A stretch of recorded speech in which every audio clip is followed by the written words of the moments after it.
ধন্যবাদ আমাদের এই রোল প্লেটিকে মনোযোগ সহকারে দেখার জন্য অসংখ্য অসংখ্য ধন্যবাদ। তবে মুখের কথায় তো আর কিছু হয় না, হাতে কলমে করে দেখাতেই হয়। তাই হাতে কলমে করে দেখাবার জন্য আমরা আপনাদের জন্য একটা মেথড ডেমনস্ট্রেশন বা প্রদর্শনী আয়োজন করেছি। তাই আপনাদের কাছ থেকে একটু সময় দিয়ে নিচ্ছি, আপনারা একটু অপেক্ষা করুন এবং ততক্ষণে আমরা প্রস্তুতি নিচ্ছি।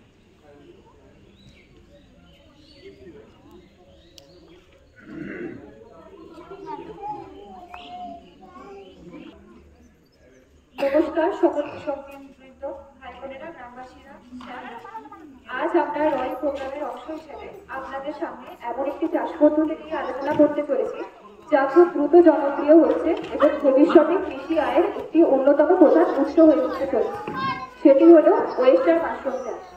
আজকের এই আলোচনার মাধ্যমে আমরা আপনাদের জানাবো কেন এই মাশরুম চাষ কৃষকদের জন্য এতটা গুরুত্বপূর্ণ, কিভাবে কম খরচে ও কম জায়গায় এই চাষ করা যায়, ধাপে ধাপে চাষ করার প্রক্রিয়া, কি কি উপকরণ লাগবে, কি কি সতর্কতা পালন করতে হবে এবং সবথেকে গুরুত্বপূর্ণ বিষয় কতটা লাভ আমাদের হতে পারে। আমার বিশ্বাস আজকের এই আলোচনার পর আপনারা সকলে আত্মবিশ্বাসের সঙ্গে বলে উঠতে পারবেন যে হ্যাঁ, আমরা মাশরুম চাষ করতে পারি। তো আপনাদের মনে প্রশ্ন আসতে পারে যে আমরা কেন মাশরুম চাষ করব। বর্তমান পরিস্থিতিতে কৃষি আজ নানা চ্যালেঞ্জের সম্মুখীন। এই অবস্থায় আমাদের প্রয়োজন এমন একটি বিকল্প কৃষি ব্যবস্থা যা খুব কম খরচে করা যায়, কম জায়গায় করা যায় এবং খুব সহজে দ্রুত লাভ পাওয়া যায়। তো ওয়েস্টার মাশরুম চাষ এরকম একটি চাষ পদ্ধতি। তো এরপর সায়ন আর রূপম এই চাষ পদ্ধতিটি উপস্থাপনা করে দেবেন। তো আপনারা ইতিমধ্যে জানতে পেরেছেন যে মাশরুম চাষের কি কি গুণাবলী থাকতে পারে। আর আমি এবার বলতে চাই যে মাশরুম চাষের কি কি ধাপ হয়। আর এই মাশরুম চাষের ধাপগুলি খুবই সহজ, আপনারা বাড়িতে অতি সহজেই করতে পারবেন একটুখানি সময় দিলেই। আর প্রথমে বলে দিতে চাইবো যে প্রধানত 4 ধরনের মাশরুম আমরা চাষ করে থাকি বাড়িতে। সেগুলি হলো মিল্কি সাদা মাশরুম, বাটন মাশরুম, অরেঞ্জ ছাতু আর ঝিনুক মাশরুম বা ওয়েস্টার্ন মাশরুম। এর মধ্যে এগুলোর মধ্যে থেকে আমরা ঝিনুক মাশরুম চাষের পদ্ধতিটা আপনাদের মধ্যে উপস্থাপনা করে দেখাচ্ছি। আপনারা এই ছবিগুলো দেখে বুঝতে পারবেন যে কোনটা কি মাশরুম। তো প্রথম ধাপ হিসেবে আমরা কি করব, আমরা সমস্ত উপকরণগুলো নিয়ে নেবো আগে। এর জন্য যে জিনিসগুলো দরকার সেগুলো হচ্ছে খড় 1 বছরের পুরনো হলে ভালো হয়। তার সাথে প্লাস্টিক লাগবে, স্প্রেয়ার লাগবে, আর স্পঞ্জ লাগবে মানে যেটা মাশরুমের বীজ, আর একটি ঘর লাগবে যেখানে খুব বেশি আলো পৌঁছায় না, একটু স্যাঁতস্যাঁতে হবে, এরকম ঘর হলে ভালো হয়। তো প্রথমে যে ঘরে রাখবেন আপনি সেই ঘরটাকে ভালো করে কেমের উপর স্প্রে করে একটু পরিষ্কার করে নেবেন জীবাণুনাশ করার জন্য। এরপর আমাদেরকে মিডিয়ামটা তৈরি করতে হবে। তো প্রথমে আমরা খড়টাকে ছোট ছোট করে কেটে নেবো 1 থেকে 1.5 ইঞ্চি সাইজের, এইরকম ভাবে যে আপনারা দেখতেই পাচ্ছেন আমাদের সামনে রয়েছে। এইভাবে কাটার পর আমরা প্রথমে কি করতে হবে, এই খড়গুলোকে জলে ভিজিয়ে রাখতে হবে 12 ঘন্টা চুন মিশিয়ে, যাতে এর মধ্যে যে সমস্ত জীবাণু বা অন্য যে সমস্ত জিনিসগুলো মিশে আছে সেগুলো ভালো মারা যায় এবং শুধু খড়টাই থাকে। তো খড়টাকে ভালো করে ভিজিয়ে রাখার পর এটাকে আমাদেরকে শুকনো করতে হবে হালকা, যাতে হাত দিয়ে প্রেস করলে বা হাত দিয়ে চাপলে যেন জল না টপ করে পড়তে থাকে, খালি হাতের মধ্যে কোনাগুলোতে জল লেগে থাকে, এরকম করে আমাদেরকে শুকিয়ে নিতে হবে। আপনারা রোদেও শুকাতে পারেন, সব থেকে ভালো হবে যদি ছাওয়াতে শুকান, তাহলে এটা পুরোপুরি সম্পূর্ণভাবে ইভেন্টলি শুকনো হবে। এটাকে শুকনো করে নেওয়ার পর আমাদেরকে একটা এরকম একটা পলিথিন নিতে হবে। পলিথিনটা নেওয়ার পর পলিথিনের যে নিচে একটি প্রান্ত খোলা থাকবে, একটি প্রান্ত বন্ধ থাকবে, এই বন্ধ প্রান্তটাকে আপনাদেরকে ধীরে ধীরে বেঁধে দেখাতে হবে এইভাবে, যেমন করে বাঁধছে। তো এভাবে নিয়ে ভালো করে কাটার দিয়ে আটকে দিতে হবে। এই গার্ডারটা দিয়ে আটকানোর পরে এটাকে একটু উল্টে দিতে হবে যাতে এটা একটা সিলিন্ড্রিক্যাল শেপ নেয়।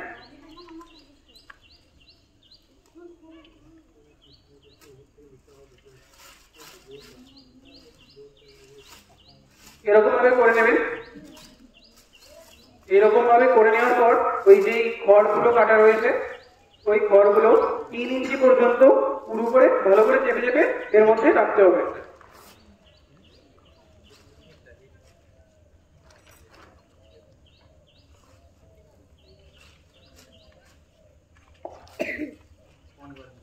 এরকম ভাবে 3 ইঞ্চি পুরো করে রেখে নিলেন। এবার এটা হচ্ছে আমাদের স্পঞ্জ, যেটা হচ্ছে মাশরুমের বীজ। এটা এরকম ভাবে পাওয়া যায়, মানে ধরুন গমের বীজ, তার মাঝখানে একটা স্পঞ্জ যেটা হয় ওটা মাইসেলিয়াম গুলো ছড়িয়ে থাকে, এরকম সাদা সাদা দেখতে হয়। এটা আপনাদেরকে নিকটবর্তী বাজার থেকে, কোনো ভালো দোকান থেকে জোগাড় করে নিতে হবে। আর চাইলে আপনারা আমাদের বিশ্বভারতীতে RKVK আছে, ওই KVK থেকেও জোগাড় করে নিতে পারেন। এইভাবে এটা 3 ইঞ্চি করার পর এখান থেকে আমাদেরকে কিছুটা বীজ নিয়ে এর কিনারা বরাবর ছড়িয়ে দিতে হবে ভালো করে। আপনারা দেখতেই পাচ্ছেন কিভাবে কিনারা বরাবর ছড়িয়ে দিচ্ছে।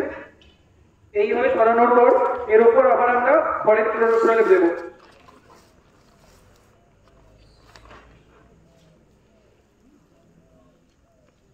ভালো করে চেপে চেপে দিতে হবে যাতে এর মধ্যে বায়ু না রয়ে যায় একটু। এর উপর 3 ইঞ্চি আবার আমরা এরকম খড়ের প্রলেপ দেবো। দেওয়ার পরে কিনারা বরাবর পুনরায় আমরা এগুলোকে ছড়িয়ে দেবো। এইভাবে ধীরে ধীরে পুরো মুখ পর্যন্ত আমরা ভরাট করে নেব।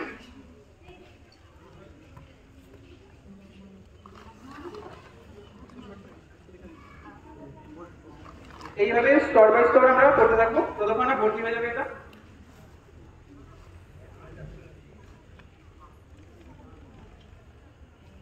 আপনারা দেখতেই পাচ্ছেন এরকম ভাবে ধীরে ধীরে ছড়িয়ে দিতে হবে কিনারা বরাবর।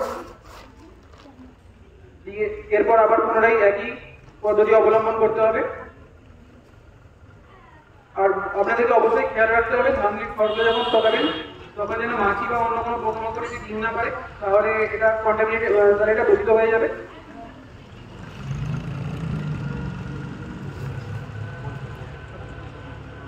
তো এরকম করে ভালোভাবে নিয়ে নেবেন। এরকম ভাবে নেওয়ার পর এটাকে টাইট করে বাঁধতে হবে। বেঁধে এটাকে 15 থেকে 20 দিন বাড়ির কোনো অন্ধকার জায়গায় এবং স্যাঁতসেঁতে জায়গায় ঝুলিয়ে রাখতে হবে। তারপরে আপনারা 15 থেকে 20 দিন পর দেখবেন যে প্যাকেটটা বেঁধে রাখবেন ওটা এরকম হয়ে যাবে। আর এইগুলো দেখতে পাচ্ছেন সাদা ছড়িয়ে গেছে মাশরুমগুলো, এগুলো আপনার প্রমাণ হচ্ছে যে স্পঞ্জটা খুব ভালোভাবে ছড়িয়ে গেছে। তো এবার কি করতে হবে, যেখানে যেখানে সাদা হয়ে গেছে ওইখানে আমরা কিছু একটা ধারালো কোনো জিনিস দিয়ে আমরা ফুটো করে দেবো বা ব্লেড দিয়ে গোল গোল করে কেটে দিলে খুব ভালো হয়। যেভাবে কেটে দেওয়ার 5 থেকে 6 দিন পর আপনারা দেখতে পাবেন যে ওখান থেকে ছোট ছোট কুঁড়ি বেরোচ্ছে। কুঁড়ি বেরোনোর আরো যখন কুঁড়িগুলো বেরিয়ে যাবে তখন ওগুলোতে আপনারা জল স্প্রে করবেন। যেগুলো ছোট কুঁড়ি হবে ওগুলো একটু বেশি জল দেবেন, আর যেগুলো বড় হবে ওগুলো একটু কম জল দেবেন। এর 5 থেকে 7 দিন পর আপনারা দেখতে পাবেন যে ওইগুলো বড় হয়ে গেছে এবং আপনারা ওটাকে ওখান থেকে সংগ্রহ করতে পারবেন। আর আপনাদেরকে মনে রাখতে হবে যে জলটা প্রতিনিয়ত দিতে থাকবেন, আর ওটাকে টেনে তুলবেন না, ভালো করে মুছিয়ে তুলে নেবেন, কারণ এই একটা প্যাকেট থেকে আপনারা 3 থেকে 4টে ফসল পাবেন।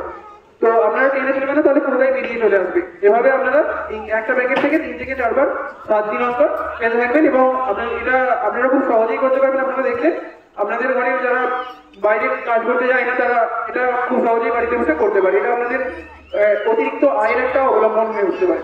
তো এখানে আমি আমার বক্তব্য শেষ করবো। ধন্যবাদ।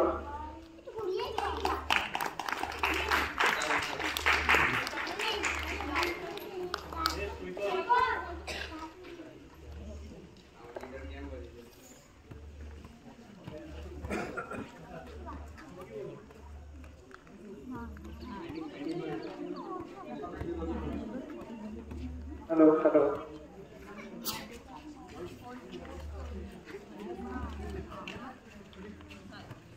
আমরা আমাদের প্রদর্শনী এবং রোল প্লে এখানে শেষ করলাম। তবে আপনারা যারা এখনই এলেন তারা কেউ চলে যাবেন না, আপনাদের জন্য টিফিনের ব্যবস্থা আছে। আপনারা অপেক্ষা করুন, ওইখানে যেখানে বসে আছে তারা সেখানে বসে থাকুন, আমরা গিয়ে আপনাদেরকে টিফিন বিতরণ করছি। আপনাদের সাথে আপনারা বসে থাকুন, একটা ছবি তোলা হবে আপনাদের সাথে। ধন্যবাদ।